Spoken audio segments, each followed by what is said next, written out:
Que a graça e a paz de Cristo sejam conosco nesse Conectados com a Palavra. Roupas de pele. O que será isso?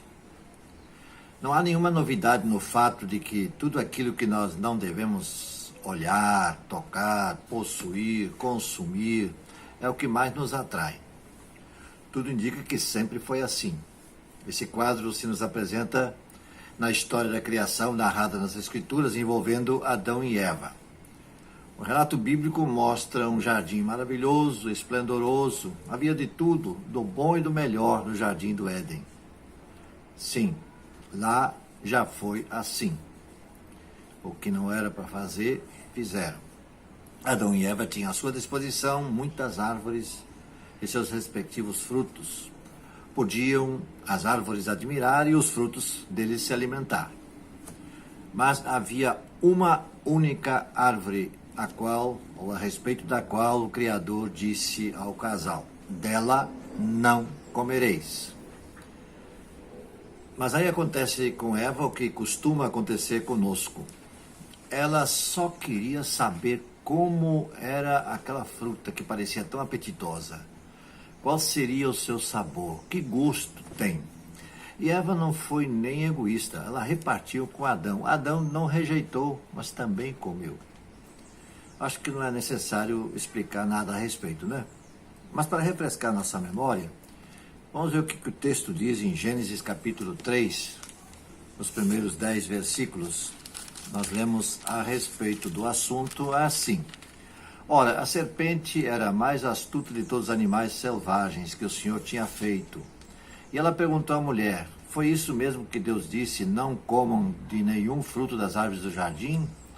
Respondeu a mulher, a serpente: podemos comer do fruto das árvores do jardim. Mas Deus disse: não comam do fruto da árvore que está no meio do jardim, nem toquem nela, ao contrário, vocês morrerão.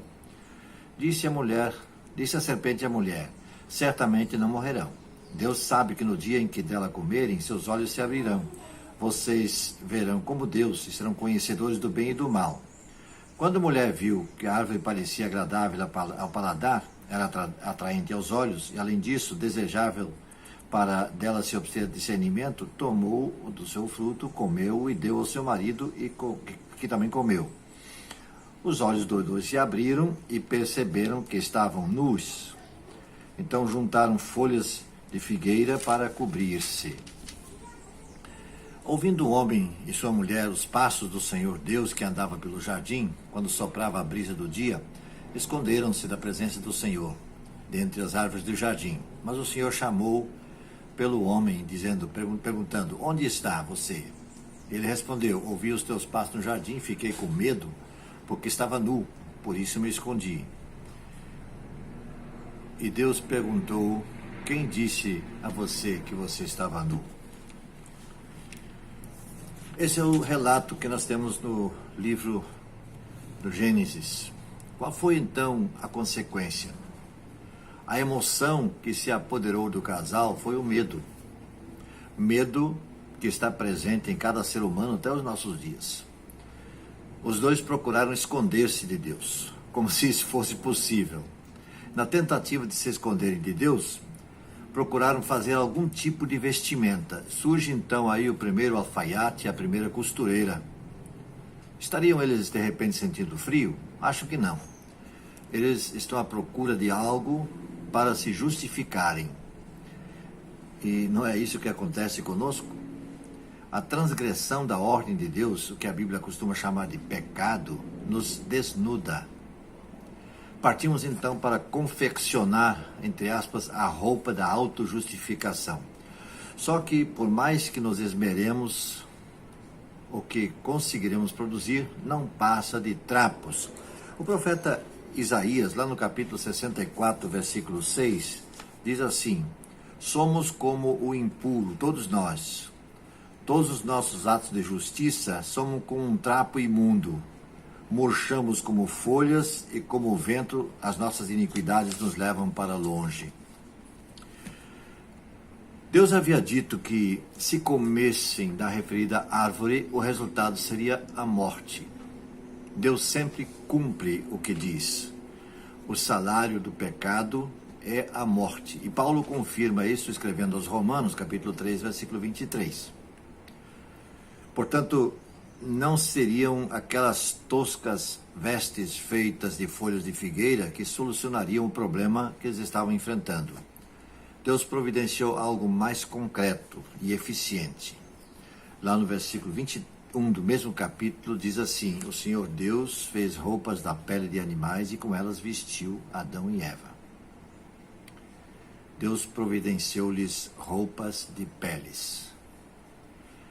Bem, aparentemente pode ser fácil de entender essa questão, mas temos que ver o seguinte: nenhum animal continua vivo se lhe for tirada a pele.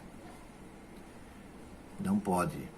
Não se tira a pele de um animal e ele continua vivo.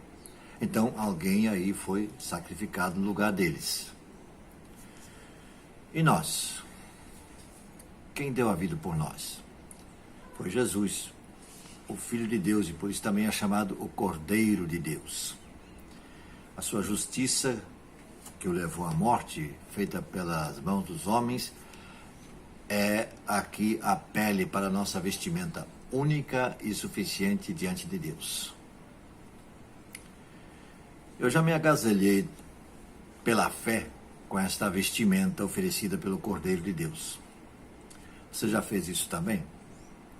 Se não fez, faça o quanto antes. Salomão, o sábio Salomão, lá no livro de Provérbios, versículos 13 do capítulo 28, ele diz assim: o que encobre as suas transgressões jamais prosperará, mas o que as confessa e deixa alcançará a misericórdia.